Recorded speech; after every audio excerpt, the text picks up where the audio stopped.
আগামী শুক্রবার এদেশের গণতন্ত্রকামী মানুষের আশা ভরসার এক অনন্য প্রতীক শত নিপীড়ন নির্যাতন ভোগ করে যে অবিসংবাদিত নেত্রী দেশনেত্রী বেগম খালেদা জিয়া তার চিরচেনা আপোষহীন রাজনৈতিক নেতৃত্বের মাধ্যমে গণতন্ত্র ফেরানোর দুর্বার আন্দোলনে গোটা জাতিকে তিনি উদ্বুদ্ধ করেছেন।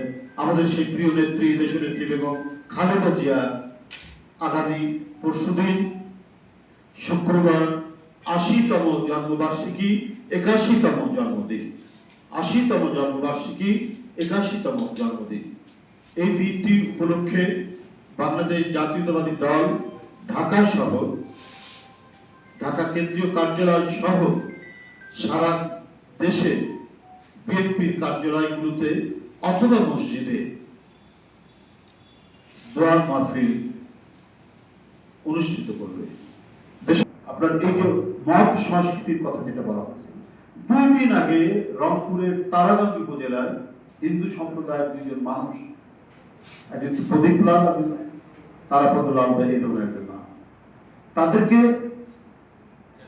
এই মত সংস্কৃতি অর্থাৎ বেশ কিছু লোক মিলে তাদেরকে পিটিয়ে মারলে। খুব দুর্ভাগ্যজনক। পুলিশ সেখানে গেছে, খবর পেয়ে গেছে, গিয়েও ফিরে এসছে যে মবের মধ্যে পড়তে চায়। এই যদি আইন শৃঙ্খলার পরিস্থিতি হয় তাহলে আজকে সাধারণ মানুষের নিরাপত্তাটা কোথায়? এটা তো আজকে সবচেয়ে ভাবিয়ে তুলেছে। এই মব কালচার একটা ক্যান্সারিয়াস গ্রোথ, একটা বৃহত্তর ক্যান্সারের ঘা তৈরি করেছে আমাদের জনসমাজের মধ্যে। অন্তর্বর্তীকালীন সরকারের তাদেরকে তো এই প্রচেষ্টা নিতে হবে, দৃষ্টান্তমূলক শাস্তি দিতে হবে। কারো হাতে আইন তুলে নেওয়ার কোনো অধিকার নেই। অবিলম্বে এমন আইন প্রণয়ন করা হোক, এমন দৃষ্টান্তমূলক শাস্তি ব্যবস্থা করা হোক যে কেউ যাতে হাতে আইন তুলে নিতে সাহস না করে। কেউ যদি সংঘবদ্ধ হয়ে সে যদি অপরাধীও হয়, তাকে তো হত্যা করা, বেআইনিভাবে হত্যা করার কোনো অধিকার নেই।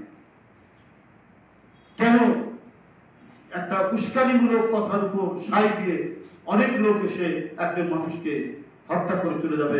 এই ঘটনা হতে পারে না। এটা একটা সভ্য সমাজের নমুনা হতে পারে না। অন্তর্বর্তীকালীন সরকার এই বিষয়ে কঠোর কঠোর ব্যবস্থা করতে হবে। মানুষের অকারণে জীবন চলে যাবে, এই নিশ্চয়তা আজকে একটা সরকার থাকা অবস্থায় কেন এই ধরনের নিশ্চয়তা তৈরি হবে? যাই বহির্ভূত হবে তার জীবন চলে যাবে।